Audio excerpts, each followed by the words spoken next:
Oh, Cam Thomas. Right. Yeah. So Cam Thomas is averaging 25 points per game. And I wanted to bring this up because I think it begs like a very interesting question of like, we all knew he was a bucket. Like everyone knew coming in that he could score, coming into the season. They're like a 500 ball club. They're not like that bad. Mm-hmm. And I just don't think enough people really thought somehow as well. I know, right?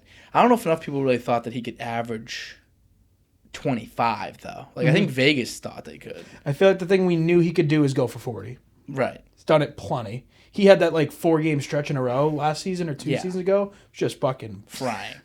And then came right back down. Mm-hmm.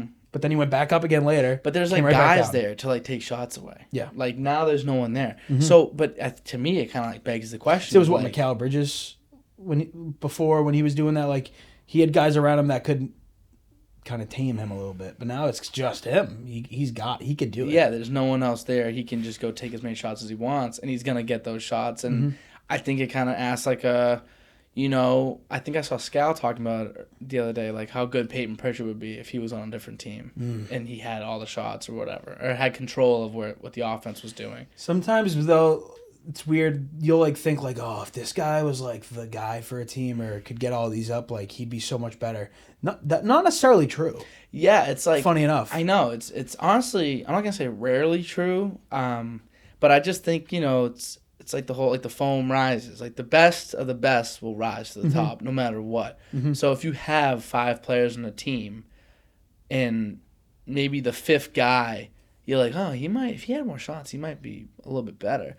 It's he'll never be the first guy because the first guy is the guy that has risen to the occasion. He's the one that has taken the shots. And that first guy is probably going to have the better defender on him. Yeah. That first guy is going to be game scripted against. Yeah. And you're going to take so much more shots. Your percentage is going to go down. Going to get more tired.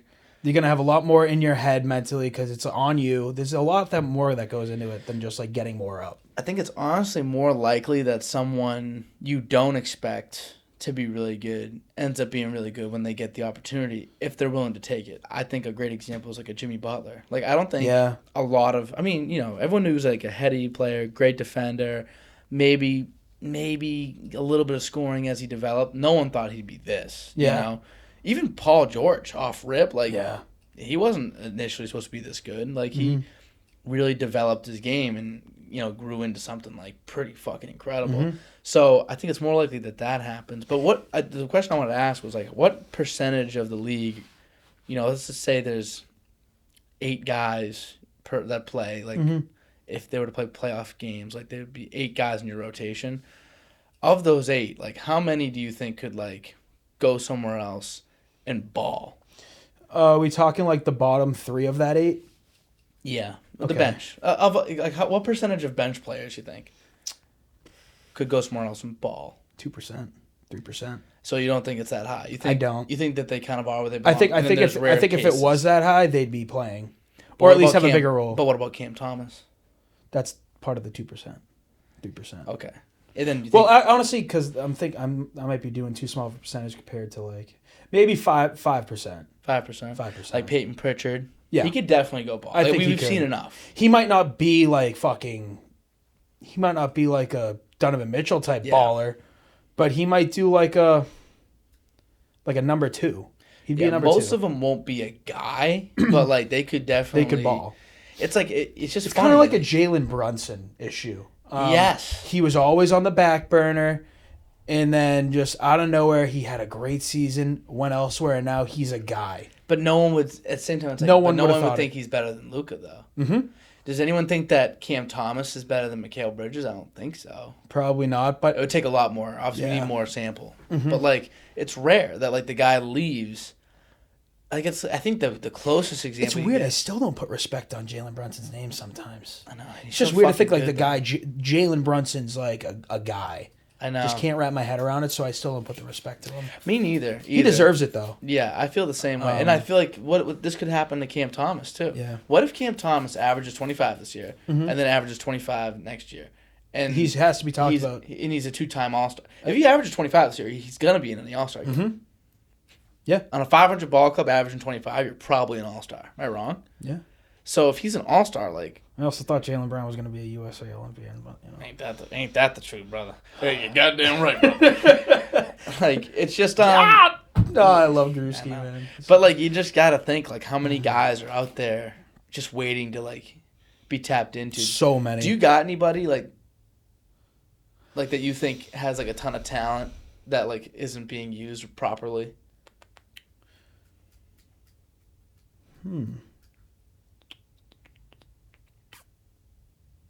Not off the top of my head right now.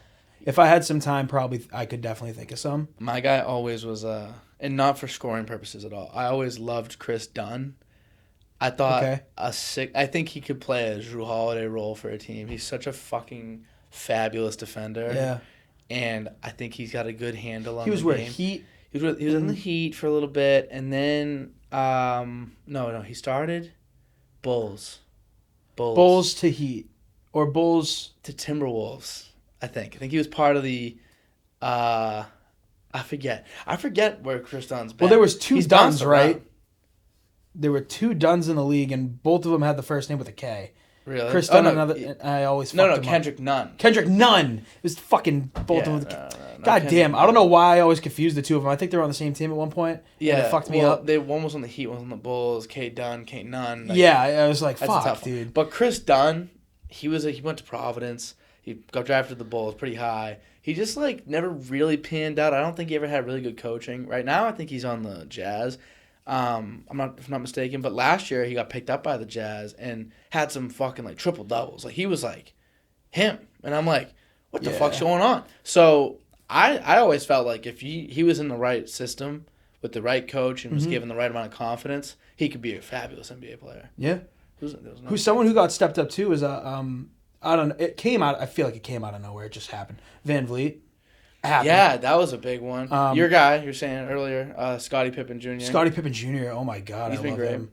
But he was like, I think that's a guy. Like he had so much athleticism. Yeah, he was such a freak. And last year he had a couple games where I was like, that kid's kind of nice.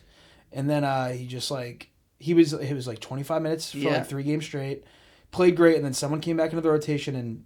Right back down to 8 minutes a game. It reminded me of Gary Payton Jr. Yeah. Like, just like, all of a sudden, you see this little guy with some freak athleticism. Uh-huh. You're like, he has 7 boards, 4 steals, and 2 blocks. Yeah. And 8 points on 3 shots. How? Like, it's just like... Dude, Scottie Pippen's putting up like 20 a game. Like, yeah, he's just a monster. Yeah. I mean, that team does suck, though. Mm-hmm. I think they got to relocate. Well, Desmond Bane's hurt, too, right now. Which is why he's getting so many more minutes right now. I don't like the Memphis Grizzlies. I don't either. I want them to be. I think there's too many different things going on. They're not going to ever work together well. That's a great one. Desmond Bane was. I like Desmond. Out of nowhere. Yeah, and then there was another name who's gonna be good. I think if 3 more years he's gonna be talked about is Mathurin. Oh, dude, I fucking love that kid. I love that dude. I like him a lot. He's got so much talent. Yeah. I wonder if he's in the right spot. You know, like sometimes. It's like, but sometimes they use them right, and I'm like, there we go, and then they don't use them right, and I'm like, what's happening? What I think about often too is like the guys that did have big names. If they're ever put into a smaller scenario, would they have ever been looked at? Like, if you get a guy like let's say like Jalen Green. Yeah, even Jalen Green, like he's kind of a guy right now. Alperen Sengun. Sengun is so good. If Sengun's buried on your bench. Getting 8 minutes a game. He's never 8 minutes a game. You would never know because, that was a great rebound. You did that in 8 minutes. Sit down. In the end, you're 6'9", can't move. You know what I mean? What is that? ESPN. Oh, okay.